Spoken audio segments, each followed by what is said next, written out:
បាទរំដួលកោះស្នេហ៍សូមគោរពបងប្អូនទាំងអស់គ្នាបាទថ្ងៃនេះដែរនាំបងប្អូនមកមើលបុរីពេញហួតបាទ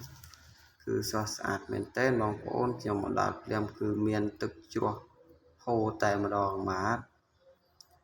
កន្លែងនេះដែរគឺទីតាំងស្អាតមែនទែនបងប្អូនអញ្ចឹងបងប្អូនចាំមើល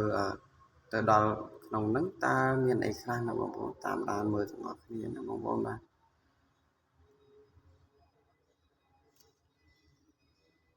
ាទនេះគឺខ្ញុំដើរមកដល់កន្លែងបូរីតែបើខ្ញុំវិញខ្ញុំហៅ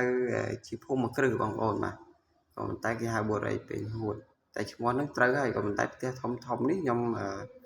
គិតថាជាមិនមែនជាបូរីណាបងប្អូនជាភូមិគ្រឹះណាបងប្អូនបាទអញ្ចឹងមកដល់ក៏គេមានលម្អទៅអសគេចឹងទៅហើយកន្លែងនេះដែរគឺជាបកគោលមួយណាបងប្អូនពេលបកគោលអឺរ៉ុបគេហៅអឺរ៉ុបខ្ពស់មែនតើបងប្អូនបាទបងប្អូនណាខ្លះដែលធ្លាប់បានទៅខ្ញុំក៏ហ្នឹងហើយបើសិនជាបងប្អូនដឹងអីអាចខមមិនប្រាប់បងប្អូនផងបាទបងប្អូនមិនដែលដឹងទៅខ្ញុំមើលមិនឈរគេហ្នឹងខ្ពស់ណាស់អីដៃហ្នឹងខ្ពស់ណាស់ខ្ពស់មែនតើបងប្អូននេះគឺជាកន្លែងទេសភាពទឹកនេះដែរគឺរាំង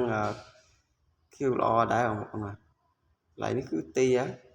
បងប្អូនមិនកងានណាទីទេតែវាពណ៌អសខ្ញុំកំពុងស៊ីត្រីហែលលេងនៅនឹងមើលទៅស្អាតមែនទេបងប្អូន